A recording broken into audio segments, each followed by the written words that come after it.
श्री सत्य साई प्रेम लीला। ओम श्री साई राम। श्री सत्य साई प्रेम लीला 96 years of supreme love. आज की कहानी के माध्यम से हम भक्तगण जान सकते हैं कि सच्चे मन से केवल भगवान का नाम स्मरण भी उनकी अनुकंपा प्रदान कर सकता है। इस कहानी के मुख्य पात्र वडगम्मा, जो यूनाइटेड किंगडम में रहते थे, उन्होंने यह आशीर्वाद कैसे हासिल किया, आइए जानते हैं। वडगम्मा और उनकी पत्नी ने शतलक्ष अर्चना के भव्य कार्यक्रम जो national exhibition centre United kingdom में आयोजित था, उसमें भाग लिया। उसी दिन से उन्होंने जपमाला की सहायता से ओम श्री सत्य साई कृष्णाय नमः का जप करना नित्य प्रति शुरू किया। कुछ दिन के बाद एक बहुत ही बड़े और विख्यात सुपरमार्केट स्टोर्स सैन्सबरी के मैनेजर ने वडगम्मा से एक बड़ी बिजनेस डील के लिए मुलाकात की। उस मैनेजर ने वडगम्मा को प्लास्टिक के बर्तन बनाने का, जिसमें उनके फूड प्रोडक्ट्स की पैकेजिंग होनी थी, उसका बड़ा ऑर्डर दिया और उसकी सारी व्यवस्था भी करके दी। वडगम्मा का तो मानो जैसे सपना ही सच हो गया। उन्हें लगा कि यह स्वामी का प्यार है जो उन्हें यह कॉन्ट्रैक्ट मिला। वडगम्मा ने एक बड़ा गोदाम अपनी छोटी फैक्ट्री के पास खरीद लिया। उनको 3 मशीनों को 4 दिन के भीतर ही फैक्ट्री से गोदाम में शिफ्ट करना था, वरना उन्हें पूरे महीने का किराया देना पड़ता। यह मशीनें काफी भरकम की थी और जिनका वजन करीब 7 टन, 5 टन और 3 टन था।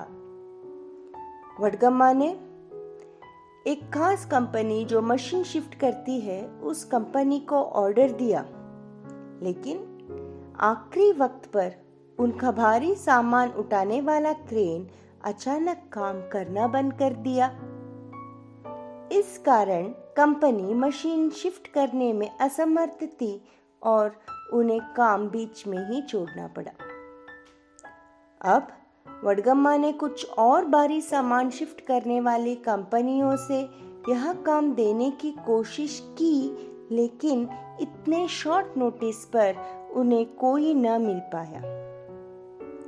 आखिर में हिम्मत हार कर वडगम्मा को भगवान की याद आई और भगवान का नाम स्मरण करते करते उनसे मदद मांगी।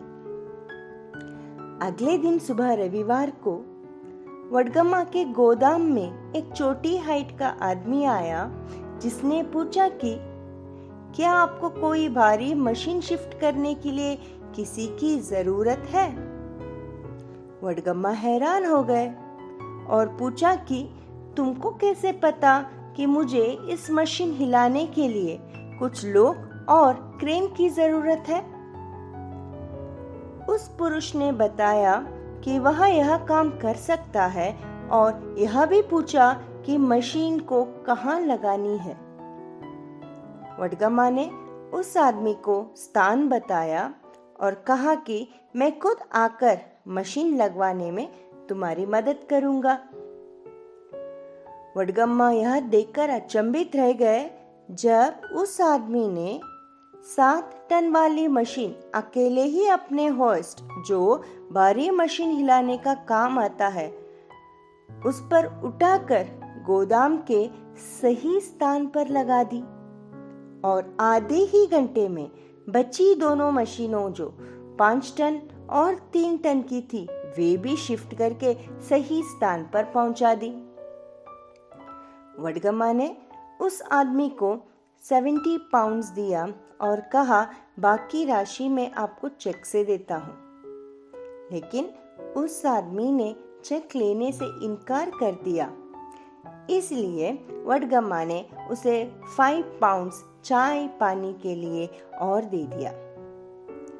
इसके पश्चात वहां आदमी वहां से जल्द चला गया, लेकिन वहां अपना एक टायर और व्हील वहीं पर भूल गया। वडगम्मा ने यह देखते ही अपने पुत्र नीरज को तुरंत उसके पीछे भेजा, लेकिन वहां आदमी यकायक गायब ही हो गया। अब वडगम्मा और उनके पुत्र हैरान थे कि इतना भारी सामान लेकर इतनी जल्दी वे कहां ओझल हो गए।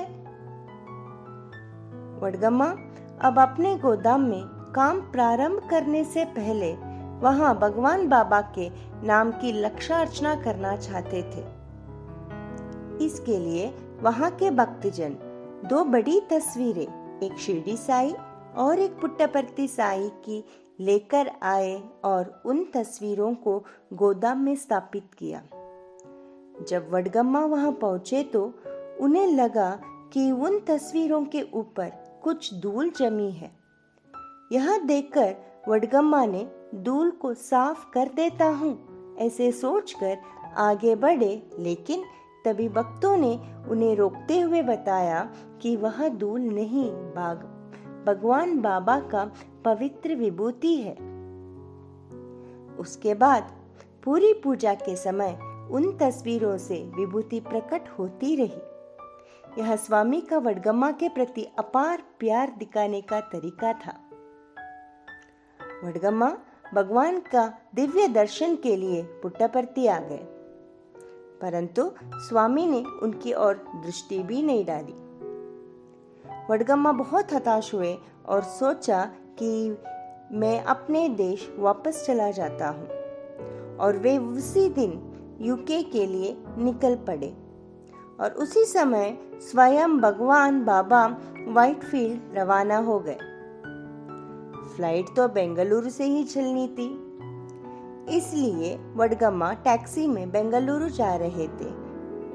रास्ते में ड्राइवर को आभास हुआ कि वडगम्मा कुछ दुखी है, इसीलिए ड्राइवर ने बताया कि भगवान व्हाइटफील्ड में भी भक्तों से मिलते हैं और बात भी करते हैं।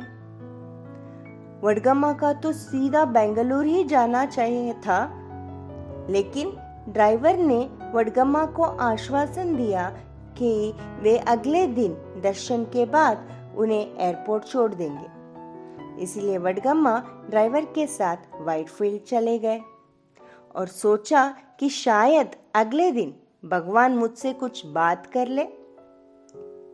वडगम्मा व्हाइटफील्ड तो पहुंच गए, लेकिन फिर स्वामी ने उनकी तरफ देखा भी नहीं। वडगम्मा खुद को एक और मौका देना चाहते थे। अगले दिन जब स्वामी उनके पास से गुजरे तो वडगम्मा ने ऊंचे स्वर में कहा कि स्वामी, मैं आपके लिए डॉक्टर गदिया का पत्र लाया हूँ। भगवान रुके और वापस जाकर वडगम्मा से पत्र ले लिया। वडगम्मा ने फिर भगवान से इंटरव्यू देने के लिए विनती की, लेकिन भगवान बोले कि 2 साल के बाद। वहां उपस्थित भक्तों ने वडगम्मा से कहा कि इंटरव्यू नहीं मांगना चाहिए थी। स्वामी को सब पता है और वे जानते हैं किसको कब बुलाना है। आशाहीन और नाखुश वडगम्मा ऊंचे स्वर में बोले, स्वामी को क्या पता। स्वामी ने यह सुना और वापस वडगम्मा के पास आए और कहा कि स्वामी सब जानते हैं, तुम्हारी मशीन स्वयं मैंने हिलाई, किंतु उसके लिए कोई पैसे भी नहीं लिया। जो पैसे तुमने दिए थे वहां वहीं पर एक मशीन के अंदर 2 लकड़ियों के बीच में पड़े हुए हैं। तुम चाहिए तो कंफर्म कर सकते हो। वडगम्मा के आंखों में आंसू आ गए और वह स्तब्ध रह गए। उसने तत्काल लंदन में अपनी बेटी से बात की और उसे मशीन में चेक करने को कहा। बेटी ने गोदाम में जाकर मशीन खुलवाई तो वहां उसे 75 पाउंड्स विभूति से भरे और तेल में सने 2 लकड़ी के बीच से मिले। तेल नोटों पर इसीलिए लगा हुआ था क्योंकि वडगम्मा ने जब उस आदमी मतलब स्वामी को पैसे दिए थे तब वडगम्मा के हाथों में तेल था और वही नोटों पर लग गया था। वडगम्मा एकदम भाव विभोर हो गए जब उन्हें आभास हुआ कि स्वयं भगवान बाबा ही उनकी मशीन हिलाने आए थे।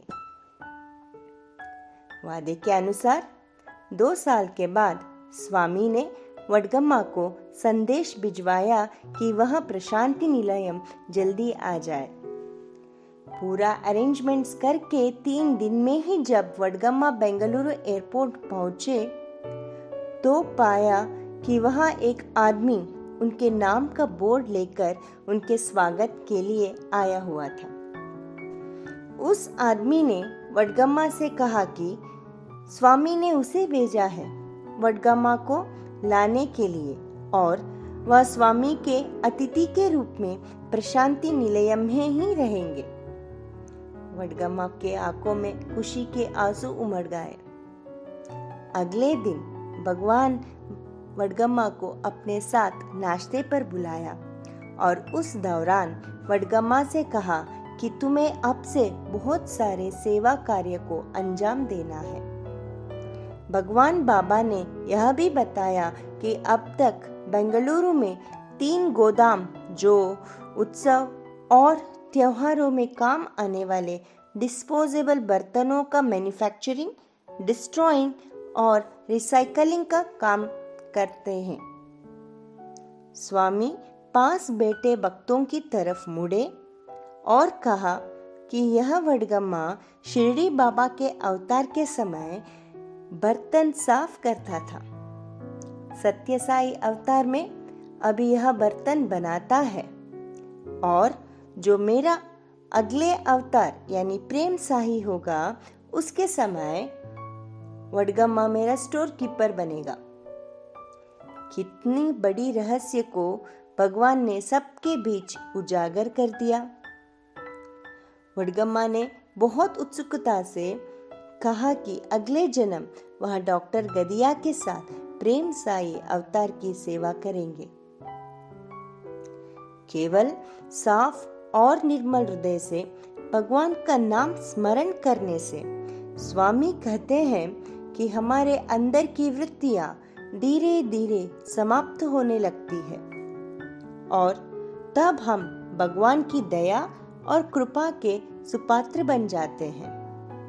और जो भक्त एक बार उनका सानिध्य पा लेता है उसे भगवान हर जन्म में अपनी सेवा करने का अवसर देते हैं। समस्त